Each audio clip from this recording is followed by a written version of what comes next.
Hello guys, dahil vacant time namin ngayon nakipag 1v1 ako sa active friend ko sa ML. Ito nga pala siya guys, in-check ko kang hahaha di mabasa ning niya. Timpre bago simulan ng laban tamang stop lang muna tayo sa kanya guys. Grabe top 3 pala siya sa Southern Leyte palong-palo magnanahahaha. Sa sobrang play safe namin umabot na kami ng 8 minutes.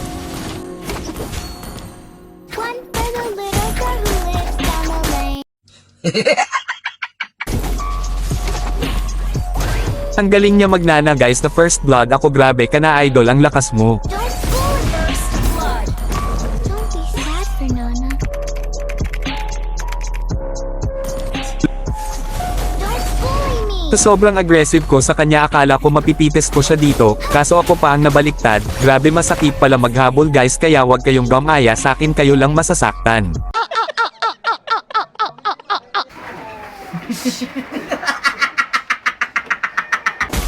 Mapapa my turn ka talaga guys dahil 0-2 na tayo kailangan nating gumanti sa kanya. For the little girl who lives down the lane. Dito guys dahil na-stun natin siya sa ultimate ko kaya bigyan natin.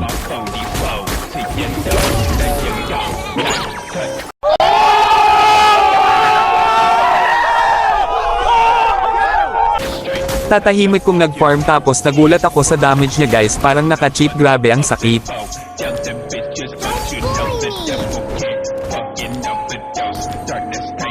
Dito guys akala ko makakatakas na ako sa kanya akala ko lang pala hahaha.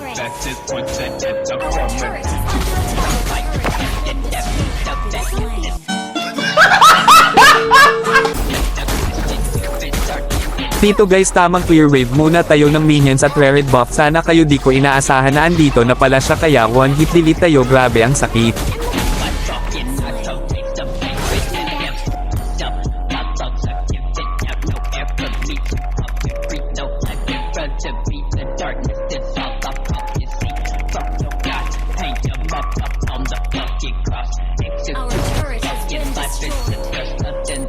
Dito sa part na to guys nagkakamali siya ng ulti kaya walang dadalawang isip sugurin siya hahaham. Kahit wala siyang ulti grabe ang kulit ng penguin niya nahihirapan din ako. Don't bully me.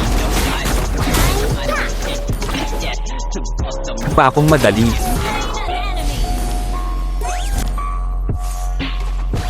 Dito guys last clash namin dito kaso lang nagkakamali ako ng daan hahaha kaya muntik na tayong ma one hit buti may molly na si Nana.